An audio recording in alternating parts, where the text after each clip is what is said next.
Mr. Nelson. Welcome to Journalits Forum. Thank you. Thank you for having me. All right. A lot of events happened during the week, but the key ones that we saw is Pengassan versus Dangote saga. What is your take on what is happening between the union and, of course, Dangote refinery? Okay. The whole thing is just about somebody not being sincere. And I think that having come this far, for us to continue to talk about this push and pull every day about Pengassan, about Dangote and the rest of them, I think we should be patriotic for once. And Mr. President has weighed in on the issue. I think earlier he directed the Department of State Services to intervene, hear from both parties, and I think the President has done a lot to see that it's because of the ripple effect of that disagreement. First, the energy sector touches every level of our touches on every level, all levels of our nation, and each time they go on strike, we know what that means for the rest of us. I'm appealing to they should be sincere for once and take a look at the implication of causing another strike, or of course Dangote has a choice to whether to embrace union or not. And then there are ways to tackle this. Strike is not all that there is to how to solve problems. If not for anything, we know that with the refinery, a Nigerian-owned refinery, I think Dangote has done very well.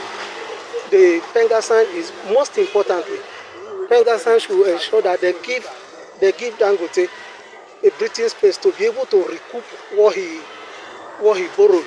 $20 billion is not a child's play. That's not 20 billion naira. So they should give him some space to be able to recoup before they start all this push and pull. All right. In the event that the union persists, what do you think government should do? Should they give them the Abacha treatment, disband the union? See, I recall when Abacha meted this treatment on Pengassan and relative peace returned. And I think they should take the honorable path by accepting to what I've just proposed, and good enough, Mr. President has also intervened. I think they should respect him and ensure that they give Dangote breathing space. So Pengassan, if they are not ready to step down or to subpedal or to give breathing space to Dangote, I think the President has the knife and the yam. All right, finally now, another very key event that happened during the week is the fact that Nigeria also celebrated her 65th independent anniversary, and a whole lot of things happened. The president was in Lagos, where there was no parade as we usually have sometime at the State House or at the Eagle Square. What do you take on the celebration? 65 years old, are we still crawling? Nigeria is a giant with a clay feet. Let me lay foundation for what I want to say. In 1962 studies revealed that in 10 years, in a decade and a half, that is in 15 years, Nigeria, India, Brazil are going to join the developed world. Now, 65 years down the line, this is Nigeria that set up defense corporation, defense company in Kaduna. Now, what happened? We ate our defense capability with 10 fingers and 10 toes. We can't produce quality equipment that we can use to fight insecurity. Now, let me come this way. Brazil, that we're at the same level with. Now Brazil is an arms exporting nation, but Nigeria, that was far ahead of Brazil and India. What do we have? We are here.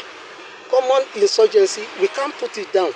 We have spent more than 10 years fighting insurgency. We are not able to put it down.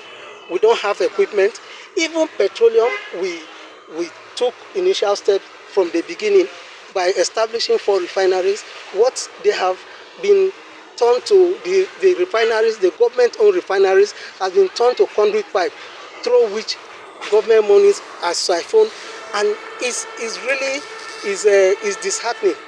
At 55, at 65, I think Nigeria has not done well. When Nigeria became a nation in 1960, the place called UAE, United Arab Emirates now, was just a desert.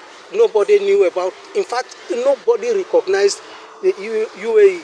If you look at what has happened in places like UAE now, you will discover that Nigeria has failed woefully. We still need to think, to put on our thinking cap. We still need to do something else. All we have been doing since independence is ethnic supremacy. Politicians try to outdo each other. Government money is nobody's money, and it has been bazaar. It has been bazaar. We have not marshaled our plans on how to get to where we want to go to. Think that if I bend back a little backward, the founding fathers got something wrong, because for every tree, the integrity of any high rising or skyscraper depends on its foundation. The foundation of Nigeria is faulty. Nigeria was built on contestation, ethnic fight for ethnic supremacy. So, and that has been inherited by successive generations since 1960. So we have not really,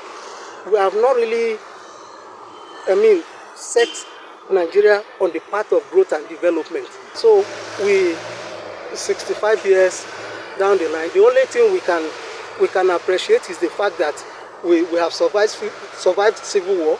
We have survived the worst of semi-civil wars here and there. We have survived so many things. The most draconian military government we have survived. And I think that this is time for our politicians to begin to think of the other side of all that has happened to Nigeria. But with the current proper politicians that we have now, I think it is not yet to horror. Indeed, it is not yet to horror. A lot to be said. Thank you so much, Mr. Nelson Yakubu Omono, publisher of Summit Post, for your very incisive analysis on this issue. That's where we wrap up the Journalist Forum for this week. Join us again next week for another fresh edition. I am your host, Yusuf Akogu.